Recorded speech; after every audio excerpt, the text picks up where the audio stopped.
Okay, before we continue our material, we have to know what is subject in English. Jadi sebelum kita melanjutkan materinya, kalian harus perlu tahu dulu yaitu pelaku atau orang yang menjadi subjek dalam bahasa Inggris. Ya, di sini ada penjabarannya. I adalah orang pertama dan dia tunggal ya.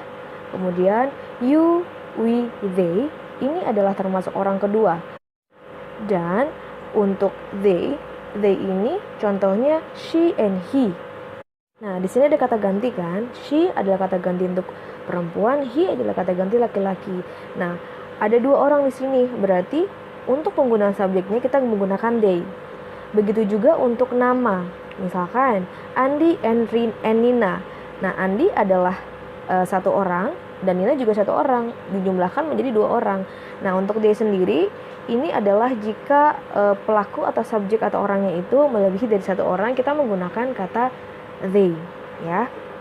Kemudian untuk orang ketiga ya, she, he, it. Nah, she ini adalah kata ganti perempuan, contohnya Nina kan berjenis kelamin perempuan. Kemudian he adalah kata ganti untuk laki-laki, contohnya Andi. Ya, sudah paham ya? Jadi I adalah orang pertama, kemudian you, we, they orang kedua, she, he, it adalah orang ketiga dalam subjek untuk membentuk suatu kalimat dalam bahasa Inggris. Baik, untuk materi berikutnya adalah comparing past verbs with present verb.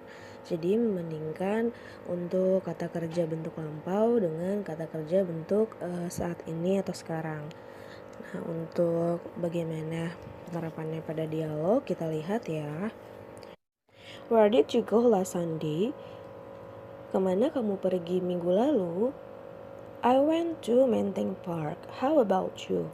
Aku pergi ke Taman Menteng. Bagaimana denganmu? I went to Ayodhya Park last Sunday. Aku pergi ke Taman Ayodhya minggu lalu. Pada teks di sana ada verb kedua yaitu pada kata did. Nah, setelahnya ada adverb of time, ada penambahan untuk keterangan waktu last Sunday. Ya, kemudian ada kata when adalah untuk kata ganti verb bentuk kedua. Verb pertamanya go. Berikutnya kita lihat pada kalimat dalam membandingkan past verb dan present verb, yaitu kata kerja bentuk lampau dan kata kerja bentuk sekarang atau saat ini. Zainab goes to Lembang Park today. Zainab pergi ke Taman Situ Lembang hari ini.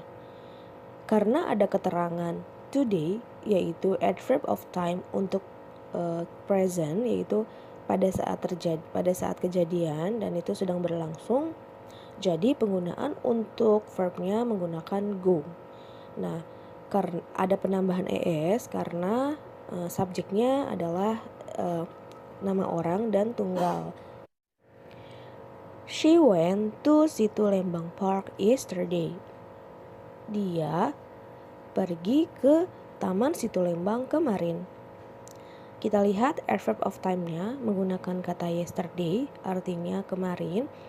Dan otomatis untuk verbnya berubah menjadi verb kedua karena sudah kejadiannya sudah berlalu. Kata ganti untuk verb kedua dari kata go adalah when, ya.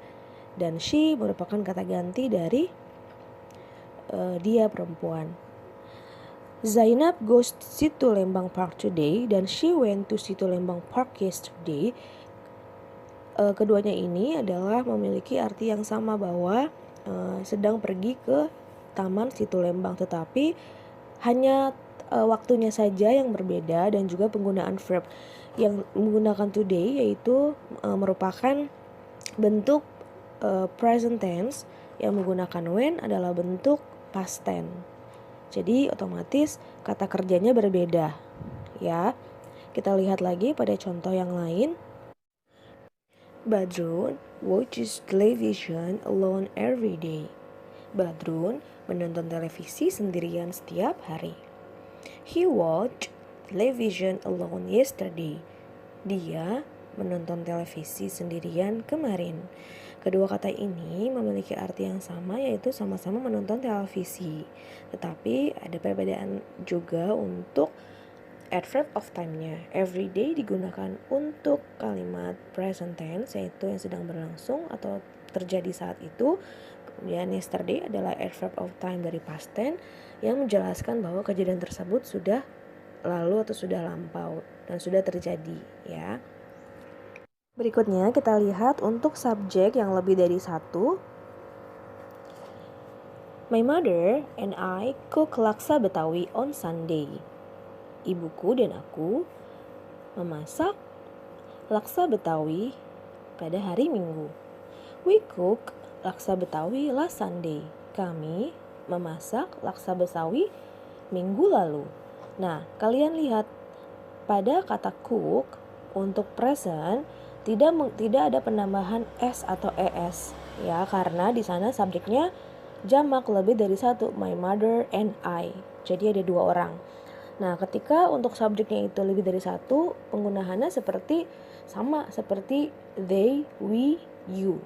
Ya, itu lebih dari satu. Nah, penggunaannya untuk verbnya tidak ada penambahan es. Jadi seperti untuk kata dasarnya saja, misalkan cook, ya udah cook tanpa penambahan s atau es.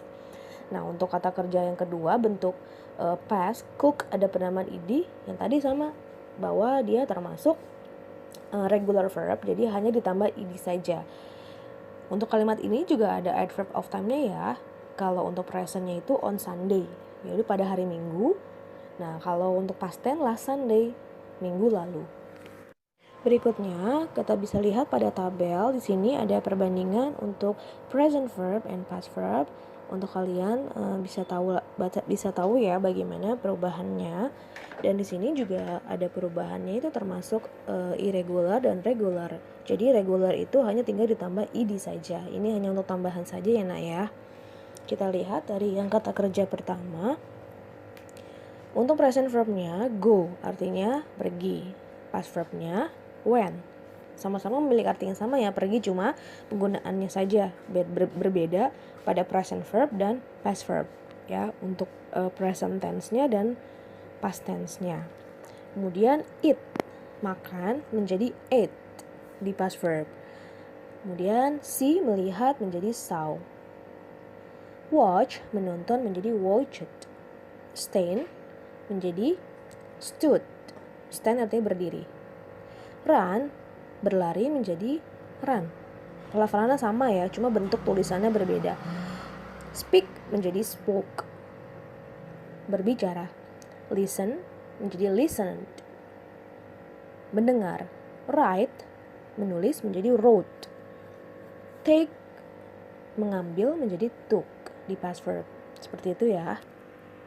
Baik, untuk bahasan terakhir adalah mengenai reported speech. He said that, dia berkata. Nah, untuk pengertian dari reported speech sendiri adalah suatu cara mengungkapkan apa yang telah disampaikan oleh orang lain, sehingga penyampaian informasi tersebut menjadi lebih jelas dan lebih efisien bagi pendengarnya. Jadi pada penyampaian berita tersebut atau informasi tersebut tidak sama seperti yang disampaikan oleh orang yang pertama, tetapi ada perubahan-perubahan untuk format kalimatnya.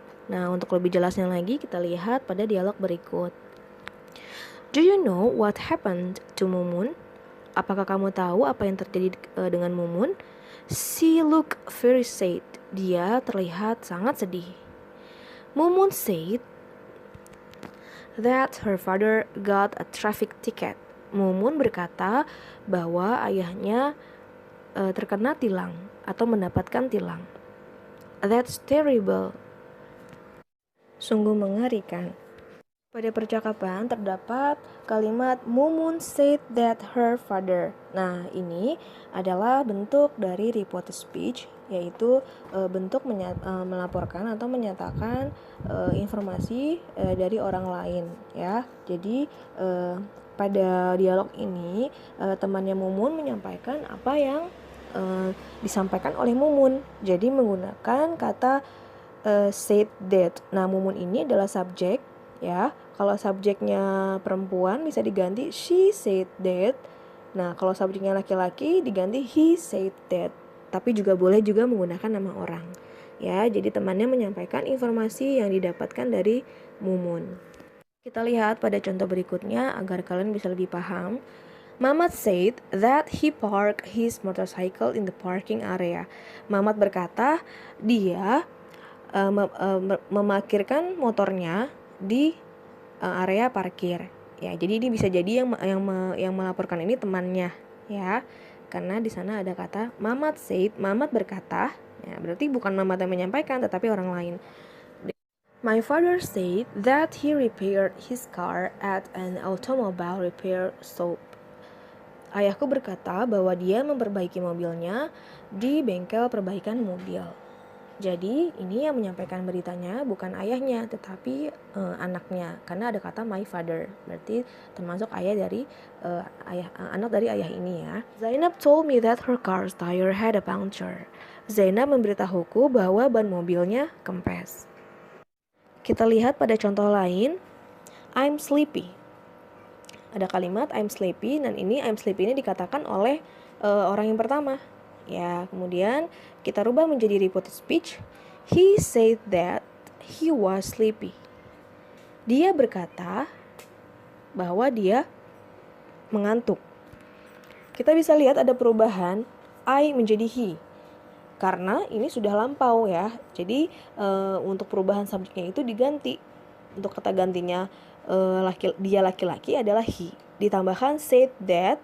Nah, ditambahkan lagi subjeknya he, kemudian ada was. Was termasuk to be bentuk kedua dari kata bantu am, ya. Jadi was. Kalian sudah belajar tentang to be ya, is mr ya. Nah, ini karena subjeknya adalah I berpasangan dengan am sendiri. Untuk kata ganti verb keduanya itu to be-nya adalah was. Ya, kita lihat contoh lain. I sing on the stage. Aku bernyanyi di atas panggung. Nah, ini disampaikan oleh orang pertama, jadi termasuk kalimat langsung atau direct speech. Nah, kita rubah menjadi reported speech, disampaikan oleh orang kedua. Nah, berubah menjadi she said that she sang on the stage. Dia berkata bahwa dia bernyanyi di atas panggung. Nah, ada perubahan dari kata she, I menjadi she, karena di sini adalah jenis kelaminnya perempuan ya. Untuk kata ganti kata ganti dianya perempuan adalah she. Ditambahkan said that, kemudian ditambahkan lagi subjeknya. Nah, untuk verbnya itu berubah. Yang tadi pada kalimat langsung itu sing, karena kita menyampaikan disampaikan oleh orang kedua dan itu sudah lampau dan sudah lewat, berubah menjadi sang. Nah, untuk kata verb kedua dari sing adalah sang. Kalian bisa lihat sendiri dan cari di internet untuk bentuk-bentuk kata kerja kedua itu apa aja, banyak ya. Kalian bisa cari dengan keywordnya irregular verb, regular verb, itu banyak. Jadi kalian bisa lihat.